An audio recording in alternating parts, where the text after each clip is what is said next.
கர்நாடக மாநிலம் விஜயாபுரா மாவட்டத்தைச் சேர்ந்தவர் பீரப்பா பூஜாரி. இவரது மனைவி சுனந்தா பூஜாரி. இந்த தம்பதிக்கு 2 பிள்ளைகள் உள்ளனர். சம்பவத்தன்று இரவு பீரப்பா வீட்டில் உறங்கியிருக்கிறார். அப்போது முகமூடி அணிந்த 2 மர்ம நபர்கள் பீரப்பாவின் வீட்டுக்குள் நுழைந்திருக்கிறார்கள்.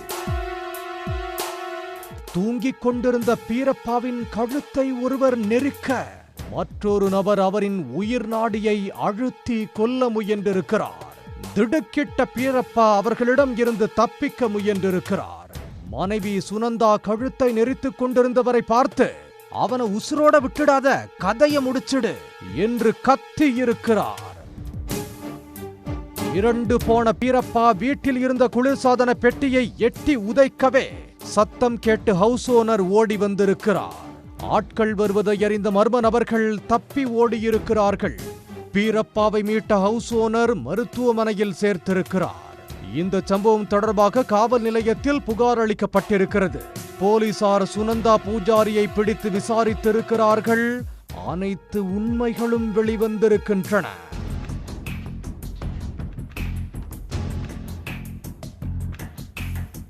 சுனந்தாவும் சித்தப்பா கட்டணக்கேரி என்பவரும் 2.5 வருடங்களாக ரகசிய உறவில் இருந்துள்ளனர்.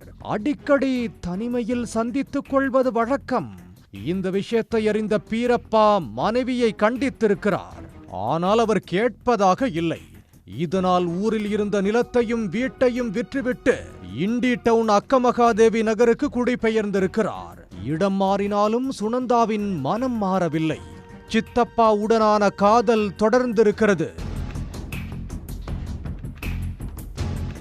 ஆனால் முன்பு போல தனிமையில் சந்தித்து காதலை பரிமாறிக்கொள்ள முடியாமல் போயிருக்கிறது.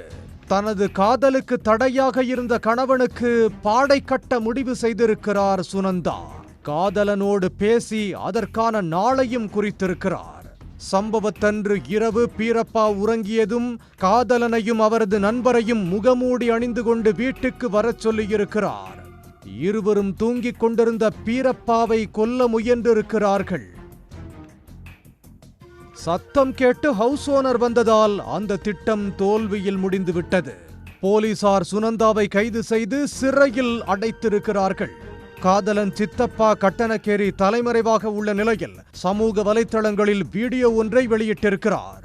அதில், இந்த வீடியோவை எல்லோரும் பகிர வேண்டும், நான் குற்றமற்றவன் என்று காவல்துறையிடம் கூறினால் அவர்கள் ஏற்றுக்கொள்ள மாட்டார்கள், சட்டம் பெண்களுக்கு ஆதரவாகவே இருக்கும், நான் இறந்தால் சுனந்தாவே முழு பொறுப்பு. இந்த கொலை முயற்சியை முழுக்க சுனந்தா மட்டுமே திட்டமிட்டு அரங்கேற்றினார். அவர் அழைத்ததன் பேரிலேயே நாங்கள் அங்கு சென்றோம். மேலும் இந்த சம்பவத்தில் சுனந்தாவின் அண்ணனுக்கும் தொடர்பு உள்ளது, அவரையும் கைது செய்யுங்கள் என்று பரபரப்பு குற்றச்சாட்டை வைத்திருக்கிறார். தொடர்ந்து சித்தப்பா மற்றும் அவரது நண்பர் இருவரையும் தேடும் பணியை காவல்துறையினர் முடுக்கிவிட்டுள்ளனர். காதலனுடன் சேர்ந்து கணவரை கொல்ல முயன்ற சம்பவம் அந்த பகுதியினர் மத்தியில் பெரும் அதிர்ச்சியையும் பரபரப்பையும் ஏற்படுத்தியிருக்கிறது. உடனுக்குடன் செய்திகளை தெரிந்து கொள்ள சன் நியூஸ் பெல் ஐகானை கிளிக் பண்ணுங்க.